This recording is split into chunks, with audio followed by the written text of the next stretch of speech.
3 de julio de 1941.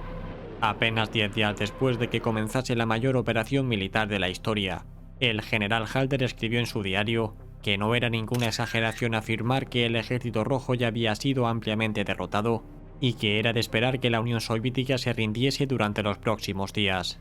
Sin embargo, un mes más tarde, para el 11 de agosto, Halder, cuyo cargo era el de jefe de Estado Mayor del alto mando del ejército alemán, afirmó lo siguiente: respecto a la situación general, cada vez está más claro que hemos subestimado al coloso ruso.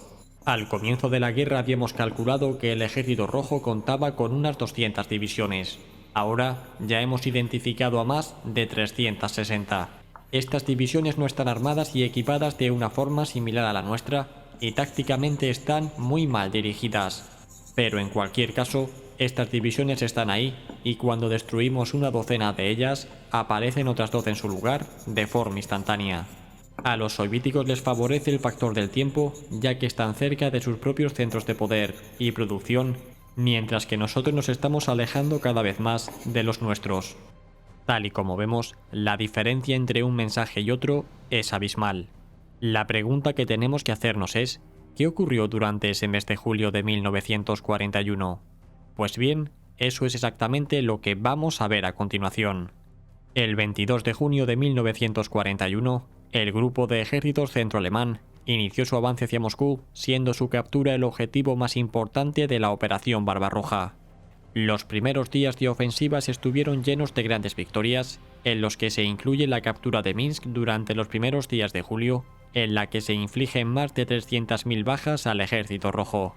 Tras esto, el siguiente paso hacia Moscú pasaba por la ciudad de Smolensk, que era otro eje central de comunicaciones. Además, una vez tomada esta ciudad, el ejército alemán se situaría ya a unos 350 kilómetros de Moscú, quedando de esta forma al alcance de la próxima operación. Tal y como hemos visto durante la primera anotación de Halder, tras haber derrotado ampliamente a las cientos de divisiones soviéticas que estaban cerca de la frontera, los alemanes esperaban que a partir de ahora este avance fuese menos costoso. Sin embargo, y tal y como vamos a ver, no fue así. La estrategia alemana para tomar Smolensk era la de realizar un ataque en pinza sobre la ciudad, en la que el tercer ejército Panzer de Hermann Hoth avanzaría por el norte y el segundo ejército Panzer de Guderian lo haría por el sur. Ambos ejércitos estaban formados por 3 divisiones Panzer y 3 motorizadas, siendo el segundo ejército Panzer de Guderian un poco superior al de Hoth. Además, a estas formaciones alemanas de ataque hay que sumarle más de una docena de divisiones de infantería. En total, unos 400.000 hombres con 1.000 carros de combate. Por otro lado tenemos al Ejército Rojo, que a pesar de haber sufrido ya millones de bajas, se estaba reorganizando a toda velocidad y estaba enviando al combate a todo lo que tenía. En total, Timoshenko pudo contar con 13 ejércitos, entre los que se venían replegando desde Minsk y los que le llegaban de refuerzo desde la retaguardia. Entre todos ellos sumaban unos 550.000 soldados con 1.500 carros de combate. La batalla comenzó el 10 de julio con un ataque simultáneo del segundo y tercer ejércitos Panzer. El tercer ejército Panzer lo hizo en dirección noreste para llegar al norte de Smolensk y el segundo ejército blindado de Guderian cargó en dirección este para situarse al sur de la ciudad. Ambos ataques consiguieron abrirse paso a toda velocidad y superaron fácilmente las débiles defensas soviéticas. Esto fue debido a que la mayoría de los ejércitos con los que iba a contar Timoshenko todavía estaban llegando a la zona y las unidades que aguantaron la embestida alemana eran las que ya estaban machacadas tras duros combates. Este ataque se hizo casi exclusivamente con las divisiones Panzer, ya que la mayoría de las divisiones de infantería todavía no habían llegado. Lo cierto era que durante las semanas anteriores, el avance de los Panzer había sido tan rápido que la infantería no había podido seguir el ritmo a pie y se había quedado muy atrás. El propio Heinrici, que años más tarde fue el encargado de defender las colinas del Silu, participó también en esta batalla y el 8 de julio anotó lo siguiente: ahora vamos muy retrasados con respecto a las divisiones motorizadas. Marchamos entre 30 y 35 kilómetros al día y aunque los caballos tienen muchas dificultades para avanzar por los caminos de arena, debemos continuar adelante. Posteriormente, el 11 de julio, con la batalla de Smolensk en pleno desarrollo, Heinrici volvió a escribir lo siguiente: ayer, Un regimiento marchó 54 kilómetros a pie y otro 47. Hacerlo una vez es posible, pero hacerlo tras haber realizado numerosas marchas de entre 30 y 40 kilómetros es algo tremendo. Para conseguirlo, nadie duerme de noche. Se ponen en marcha a las 2 o a las 3 de la mañana y continúan andando hasta que nuevamente se vuelve a hacer de noche a las 10. Así pues, y tal y como vemos, tanto la infantería alemana como los refuerzos soviéticos llegaron a las inmediaciones de Smolensk una vez que ya se había iniciado el ataque. Este primer ataque de los Panzer había obtenido como resultado 2 penetraciones en dirección este y noreste, dejando a 4 ejércitos soviéticos en un gran saliente al oeste de Smolensk. Además, algo más al sur, los alemanes también lanzaron otro ataque que terminó por embolsar a 2 ejércitos soviéticos cerca de Mogilev. Una vez abierta la brecha, las divisiones Panzer tenían que continuar avanzando, mientras que la infantería, que todavía estaba llegando al campo de batalla, se iba estableciendo en los perímetros de los cercos. Sin embargo, su llegada se retrasó unos días, y esto obligó a que los Panzer no pudiesen avanzar tan rápido como pretendían. En cualquier caso, durante el día 12 y 13 las ofensivas se reanudaron, y la ciudad de Smolensk quedó prácticamente cercada, teniendo únicamente un pequeño pasillo en el noreste. Este momento también fue aprovechado por los refuerzos soviéticos, que comenzaron a llegar a la zona y se establecieron en la ribera del río Bob, en el norte, y más abajo en el suroeste de Yelnya. En total, se establecieron unos 5 grandes ejércitos soviéticos al este de Smolensk, con unos 50.000 soldados cada uno. Durante las jornadas del 15 y 16 de julio, la situación era bastante caótica en el frente alemán, en el que había multitud de unidades combatiendo de forma aislada y con muy poca cohesión.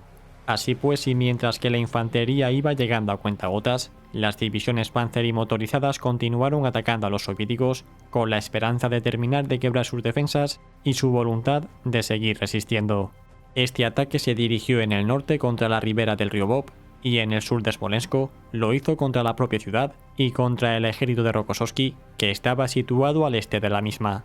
Este nuevo ataque alemán consiguió avanzar un poco, pero cada vez tenía menos impulso, y Smolensk seguía sin estar completamente rodeada. Además, la resistencia soviética en el este de Smolensk era cada vez mayor. Entre los días 16 y 19, la mayor parte de las divisiones de infantería alemanas comenzaron por fin a llegar a las inmediaciones de la ciudad, y tras ocuparse de los 2 ejércitos soviéticos que habían quedado aislados en el suroeste de Smolensk, comenzaron a apuntalar la línea de frente. Este momento coincidió con un fuerte contraataque soviético que estuvo protagonizado por todos los ejércitos que se habían concentrado en el este del río Bob.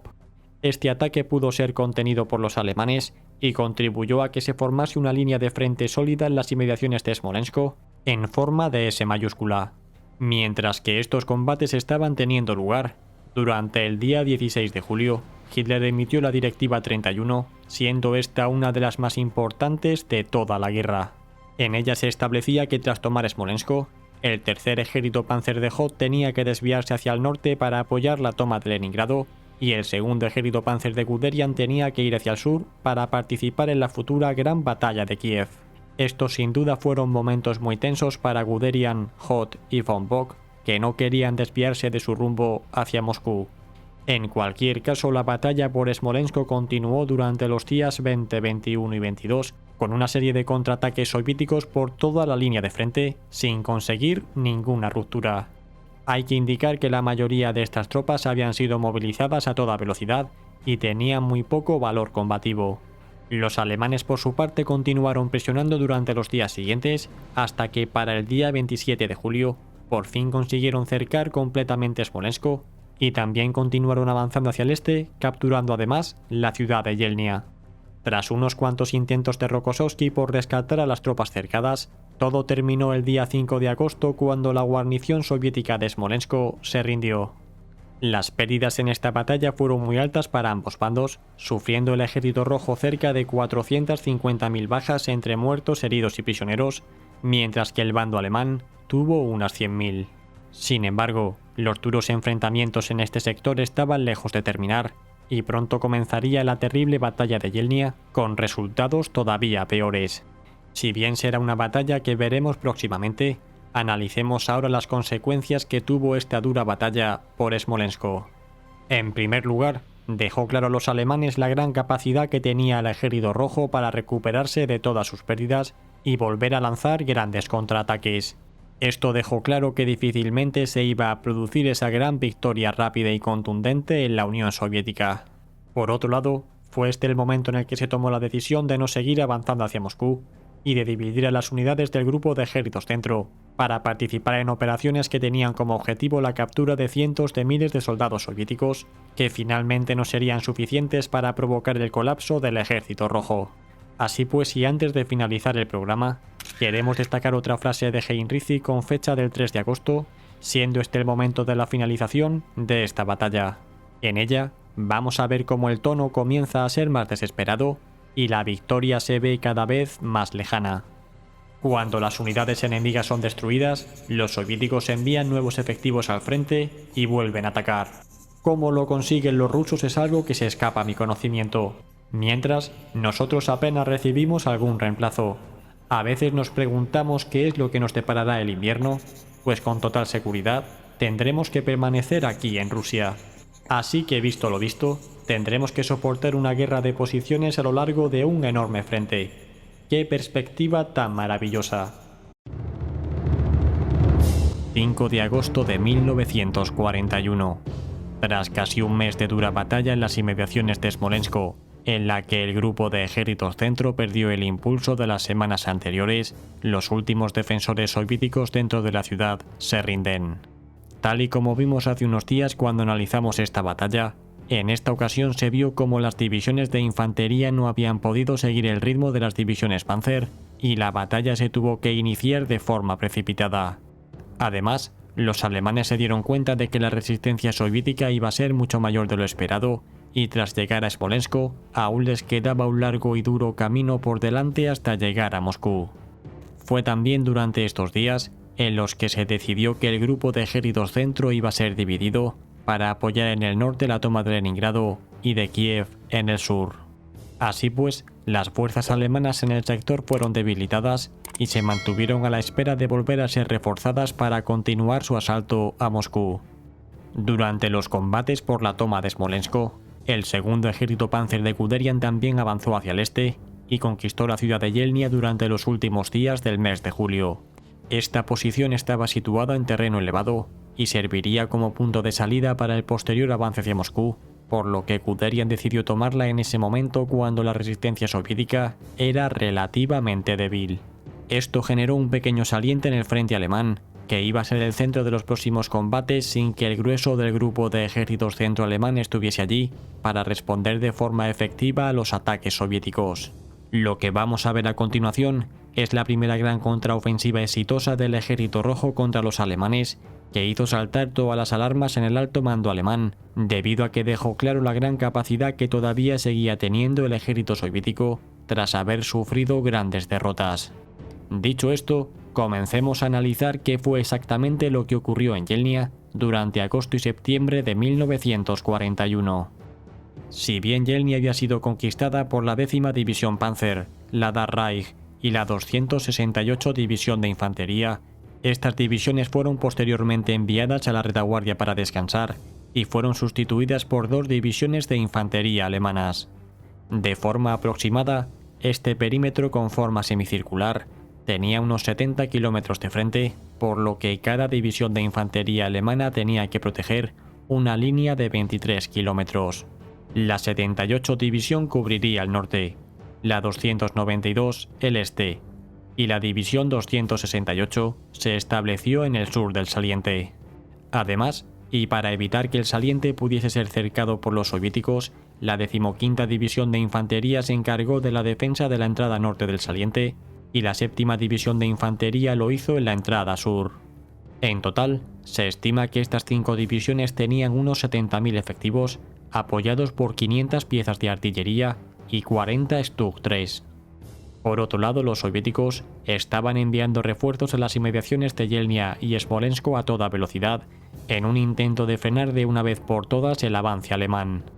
Para ello, el propio Zhukov se hizo cargo de la situación, y en este sector pudo contar con la presencia de 3 ejércitos soviéticos, con unas 10 divisiones en total. El 24º ejército fue ubicado en el norte de Yelnya, mientras que el 43º fue situado en el sur. Se estima que estas divisiones soviéticas sumaban unos 100.000 efectivos, junto con 800 cañones de artillería y 150 carros de combate. De un modo similar al que unos meses más tarde ocurriría en el saliente de Razev, los soviéticos iniciaron una serie de ataques periódicos que poco a poco fueron desgastando a los alemanes.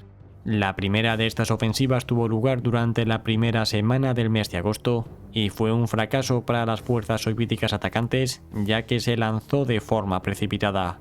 Así pues, en menos de 48 horas este asalto tuvo que ser suspendido. Este fracaso no frenó a los soviéticos, que unos días más tarde, ya a mediados de agosto, continuaron lanzando ataques a lo largo de todo el saliente. La capacidad defensiva alemana durante los primeros días fue bastante buena, pero debido a la intensidad de los combates y del bombardeo de artillería que los soviéticos estaban lanzando sobre ellos, comenzaron a tener bajas muy elevadas. Esto hizo que progresivamente su capacidad de resistencia se fuese reduciendo poco a poco a lo largo de todo este mes de agosto, en el que se desarrollaron combates cada vez más intensos. En este momento, la mayor parte de las fuerzas alemanas estaban combatiendo en Kiev, y el sector central del frente oriental había pasado a un segundo plano para los alemanes. Así pues, esta situación fue aprovechada por los soviéticos, que decidieron continuar enviando tropas a este sector para iniciar otra potente ofensiva para el día 30 de agosto. En esta ocasión, el ataque se produciría justo en la base del saliente, y su objetivo sería el de cercar a las 3 divisiones de infantería alemanas que se encontraban dentro de él. Es posible que lo mejor para los soviéticos en ese momento hubiese sido destinar sus recursos en establecer mejores posiciones defensivas, pero Stalin estaba ordenando contraataques generalizados en toda la línea de frente. Así pues, estos ataques eran protagonizados por tropas que acababan de ser movilizadas para el combate y que pretendían sustituir a los millones de soldados soviéticos que habían causado baja en las primeras semanas del enfrentamiento. Si bien hasta la fecha los alemanes habían podido defenderse de estos contraataques desesperados, en esta ocasión, y por primera vez en toda la guerra, iba a ser diferente. El 30 de agosto, numerosas divisiones soviéticas atacan el saliente alemán justo en su base, y consiguen una penetración de 4 kilómetros en la zona norte y 2 en la sur. Esto puso en peligro a las 3 divisiones alemanas que se encontraban en las inmediaciones de Yelnya, y va a provocar la orden de repliegue. Como siempre ocurría en este tipo de situación, cuando Hitler es informado de este suceso, su reacción es la de ordenar que resistan en las posiciones del saliente. Sin embargo, 3 días más tarde, la situación se había agravado muchísimo y no le queda más remedio que autorizar a von Bock a desalojar el saliente de Yelnya. Este repliegue alemán comenzó el día 3 de septiembre y finalizó el día 7, estableciendo una nueva línea defensiva recta a unos 10 kilómetros al oeste de Yelnya. Tal y como nos podemos imaginar, la propaganda soviética hizo uso de este acontecimiento y lo vendió como una gran derrota del invasor alemán, afirmando que muchas divisiones alemanas habían sido cercadas y aniquiladas. Si bien esto no fue exactamente así, pues los alemanes se pudieron retirar de una forma más o menos ordenada, lo cierto es que sufrieron enormes pérdidas en los combates en las inmediaciones de Yelnya, que se produjeron durante un mes, perdiendo un total de 23.000 efectivos. Por su parte, los soviéticos tuvieron unas bajas de alrededor de 30.000 combatientes. Hay que señalar que el ratio de bajas de las primeras semanas de la Operación Barbarroja había sido de 25-1 y ahora por primera vez prácticamente se equiparaban. Así pues, esta victoria soviética sirvió para elevar la moral del Ejército Rojo, y fue este el momento en el que se comenzaron a crear las famosas divisiones de la Guardia, que era un reconocimiento otorgado a aquellas divisiones que habían tenido un buen desempeño en combate. En cualquier caso, la celebración no duró mucho debido a que 2 semanas más tarde se produjo la gran victoria alemana en Kiev, en la que capturaron a más de 650.000 soldados soviéticos. Además, una vez cayó Kiev, el grupo de ejércitos centro volvió a recuperar su protagonismo y se comenzó a preparar para asaltar Moscú. 30 de septiembre de 1941. Tras 3 meses desde el inicio de la Operación Barbarroja, con la que Alemania pretendía derrotar a la Unión Soviética en unas semanas, la Wehrmacht se encuentra todavía lejos de cumplir su objetivo. Es concretamente en esta fecha del 30 de septiembre, cuando consiguen reagruparse y lanzan su ofensiva final en dirección a Moscú, con el invierno a la vuelta de la esquina. Si consiguen conquistar la capital soviética, muy posiblemente podrán derrotar a Stalin y poner fin a la guerra. Si fracasan, se quedarán expuestos en una situación muy vulnerable en pleno invierno y darán a los soviéticos oxígeno hasta el verano siguiente. Así pues, esta ofensiva denominada como Operación Tifón, que vamos a ver a continuación, fue la más importante de toda la campaña de 1941 e incluso de toda la Segunda Guerra Mundial. Los ejércitos que lideraron esta ofensiva fueron el tercer ejército Panzer de Hermann Hoth, que atacó hacia el norte de Viazma a la altura de Moscú, el cuarto ejército Panzer de Hopner, que atacó al sur de Viazma, y el segundo ejército Panzer de Guderian, que atacó bastante más al sur, entre Kursk y Briansk. Si bien estas unidades eran las puntas de lanza del ejército alemán, a dicho ataque también se sumaron el segundo, cuarto y noveno ejército. Hay que destacar que las distintas divisiones Panzer estaban lejos de estar al 100% y se encontraban bastante desgastadas tras los 3 meses de combate, en los que apenas habían recibido refuerzos para cubrir sus pérdidas. Por su parte, los soviéticos también estaban en una situación bastante desfavorable tras haber perdido a millones de soldados durante los últimos meses y estaban movilizando nuevas unidades a toda velocidad para crear nuevas líneas defensivas. A pesar de que toda la línea de frente estaba amenazada, fue en las inmediaciones de Moscú donde concentraron a la mayor parte de sus efectivos para no perder su capital. El ataque alemán comenzó de forma arrolladora, como era costumbre en aquellos primeros años del conflicto. En apenas una semana, el tercer y cuarto ejército Panzer cercaron a 4 ejércitos soviéticos en Viazma, a unos 200 kilómetros de Moscú. Más al sur, el segundo ejército junto con el segundo ejército Panzer de Guderian cercaron a otros 2 ejércitos soviéticos en Briansk. En total, más de 600.000 soldados del Ejército Rojo volvieron a caer prisioneros de los alemanes. Ante esta nueva gran victoria que habían obtenido sobre su enemigo, todo parecía haber terminado y el avance hacia Moscú se preveía como un simple paseo. Sin embargo, no fue así. A pesar de haber perdido un tercio de sus tropas en tan solo una semana, el resto del Ejército Rojo pudo replegarse hacia Moscú y retrasó como pudo el avance alemán. En cualquier caso, la tensión en Moscú era cada vez mayor y la seguridad del gobierno soviético se veía cada vez más amenazada. El 16 de octubre, el gobierno soviético decidió, por razones de seguridad ante el implacable avance alemán en su territorio, trasladar la capital del país de Moscú a Kuibysev, a orillas del Volga. En esta reunión, se decidió también colocar explosivos en fábricas, puentes, ferrocarriles e incluso en el metro de Moscú, en previsión de que el Ejército Rojo se viese obligado al combate urbano. Poco más tarde, el 19 de octubre, se declararía el estado de sitio, y Beria trajo varios regimientos de la NKVD para restablecer el orden por la fuerza. Así pues, los alarmistas y cualquier persona que hubiese participado en algún disturbio derrotista fueron fusilados. Mientras tanto, las vanguardias alemanas continuaban avanzando a Moscú, aunque a un ritmo más pausado. Esto fue debido principalmente a que sus líneas de suministro se encontraban muy extendidas y estaban al borde del colapso. Además, las lluvias otoñales comenzaron durante los últimos días del mes y las carreteras se llenaron de barro, haciendo más difícil el avance alemán. Aún así, para finales de octubre, los alemanes establecieron su línea de frente a tan solo 80 kilómetros de Moscú y su nuevo plan era lanzar una nueva ofensiva en pinza que rodease la ciudad. Fue en este momento en el que los alemanes se estaban reagrupando para lanzar su ofensiva final, cuando para el 6 de noviembre comenzaron las primeras heladas que anunciaban que el duro invierno ruso estaba al caer.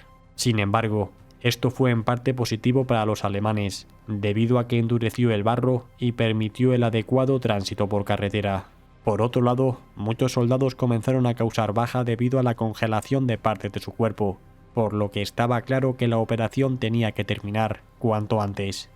El general Zhukov había llegado a Moscú desde Leningrado a finales de octubre, y ahora estaba al mando de la defensa de la ciudad. Tras movilizar a cientos de miles de soldados y civiles, había conseguido levantar hasta 3 líneas defensivas alrededor de la ciudad, con la que esperaba detener a los alemanes.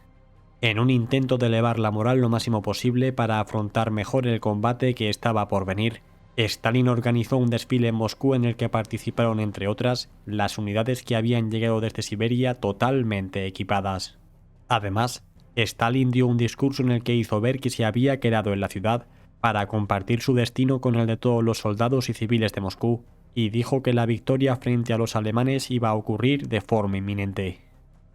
Estando así la situación, la nueva ofensiva alemana comenzó el día 17 de noviembre.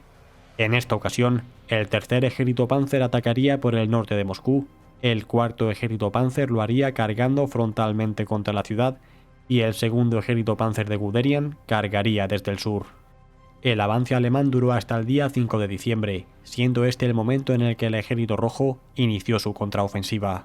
En cualquier caso, durante estos casi 20 días de avance en los que las condiciones climatológicas extremas ya habían hecho acto de presencia, el tercer ejército Panzer se pudo situar a tan solo 30 o 40 kilómetros de Moscú. Por otro lado, Guderian había conseguido una gran ruptura del frente soviético, y para el 5 de diciembre se encontraba ya muy cerca de Ryazán. Sin embargo, se encontraba a casi 170 kilómetros al sureste de Moscú. Al mismo tiempo que esto tenía lugar, más al sur en Rostov, el ejército alemán sufrió su primer retroceso importante durante toda la campaña, y esto hizo saltar todas las alarmas. Tanto fue así que Hitler en persona se presentó en el frente suroriental para pedir explicaciones sobre lo que estaba pasando y que no creía posible. Esto tuvo lugar el día 3 de diciembre y le costó la destitución al mariscal de campo Rundstedt. Si bien esta crisis se pudo resolver retrocediendo un poco, lo peor aún estaba por llegar. Fue concretamente el día 5 de diciembre cuando los soviéticos iniciaron su gran contraofensiva a Moscú, acabando por completo con las últimas esperanzas alemanas de poner fin a la guerra en el frente oriental. En cualquier caso, aunque esta fuerte contraofensiva no hubiese tenido lugar, estaba claro que los agotados ejércitos alemanes no iban a poder completar el cerco sobre Moscú, ni iban a poder entrar en la ciudad durante ese duro mes de diciembre. Sin embargo, esta contraofensiva trajo consigo un mensaje claro que en el cuartel de Hitler no se había querido aceptar. Esta noticia era que el ejército rojo estaba lejos de estar agotado, y por lo tanto derrotado, y que su capacidad militar para continuar lanzando ofensivas con cientos de miles de soldados todavía seguía a pleno rendimiento. La primera fase de la ofensiva soviética consistió en atacar a las vanguardias alemanas tanto al norte como al sur de Moscú, siendo las tropas que se lanzaron contra el segundo ejército Panzer de Guderian más numerosas. Unos días más tarde, otros ejércitos que estaban justo al oeste de Moscú también iniciaron fuertes ofensivas contra el cuarto ejército Panzer que protegía el sector. Ante estos ataques que se desarrollaron durante el 5 de diciembre de 1941 y el 7 de enero del año siguiente, los alemanes no pudieron hacer otra cosa que retroceder. Las unidades alemanas que ya estaban en modo estático frente a Moscú fueron las que más aguantaron la embestida soviética, pero el tercer y el segundo ejército Panzer que fueron tomados al contrapié se hundieron completamente. Esto provocó un gran saliente en el sector central del frente oriental durante esa primera semana de 1942 que amenazaba con embolsar a cientos de miles de soldados alemanes en los alrededores de Briansk. Por su parte, los alemanes habían recibido órdenes de no retroceder ni un solo metro en el frente, pero estaba claro que la amenaza soviética era tan fuerte que no podía pasarse por alto. Así pues, el ataque soviético con el objetivo de embolsar a los ejércitos alemanes que se situaban frente a Moscú comenzó el día 7 de diciembre y logró hacer una gran penetración por la ciudad de Razev y Ostashkov. Por otro lado, la pinza sur en las inmediaciones de Kaluga también avanzó, aunque lo hizo a un ritmo más pausado. Sin embargo, para finales de mes, la situación se volvió muy crítica para los alemanes cuando las dos rupturas de frente que los soviéticos habían hecho al noroeste de Moscú se juntaron y comenzaron a avanzar hacia Smolensk, al mismo tiempo que las defensas alemanas más al sur también se desmoronaban. Para mediados de febrero, se puede decir que la gran mayoría de tropas alemanas que hacía 3 meses habían participado en el asalto final contra Moscú se encontraban prácticamente cercadas en una gran bolsa rectangular cerca de las inmediaciones de Vyazma. Y es que, a decir verdad, apenas conectaba por 2 pequeños corredores con el resto de unidades del grupo de ejércitos centro. Tal y como vemos en el mapa, para inicios de marzo el sector central del frente oriental era un auténtico quebradero de cabeza, en el que algo parecido a un doble cuerno alemán estaba insertado en las líneas soviéticas. Sin embargo, y a pesar de todo, los alemanes pudieron finalmente consolidar sus líneas defensivas, y no se produjo ningún retroceso más durante los meses posteriores.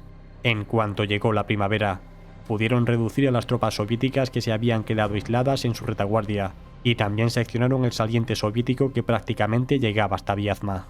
A partir de ahí, Los soviéticos iniciaron toda una serie de ofensivas que serían conocidas como las batallas de Razev. Así pues, la nueva línea de frente alemana se situó a aproximadamente 150 kilómetros de Moscú y se mantuvo así hasta que a inicios de 1943, Model tuvo que abandonar dicho saliente para enviar tropas a los combates que estaban teniendo lugar en los alrededores de Kharkov. Si bien los alemanes hicieron creer a los soviéticos que en el verano de 1942 volverían a lanzar un ataque sobre Moscú, lo cierto es que no se produjo ningún nuevo intento para asaltar la capital de la Unión Soviética. Se estima que esta gran batalla por Moscú, que va desde finales de 1941 hasta febrero de 1942, ocasionó unas 400.000 bajas para Alemania y algo más de 1 millón al Ejército Rojo. A pesar de que esta batalla no tenga tanto atractivo ni difusión como puede ser la de Stalingrado o la de Kursk, fue sin duda la batalla clave de la Segunda Guerra Mundial y su resultado marcó todas las acciones venideras. Y bien, espero sinceramente que este programa os haya gustado. Si queréis ver cómo fue la descomunal Operación Marte que los soviéticos lanzaron contra este saliente de Razev, os dejo dicho programa en la descripción, junto con otro programa que hicimos con Carlos Caballero Jurado, en el que analizamos toda la evolución de la Operación Barbarroja. Gracias a todos por formar parte de esta comunidad, especialmente a los patrocinadores que hacéis esto posible. Suscríbete y comparte este programa si te ha gustado y nos vemos como siempre cada miércoles y domingo. Hasta pronto.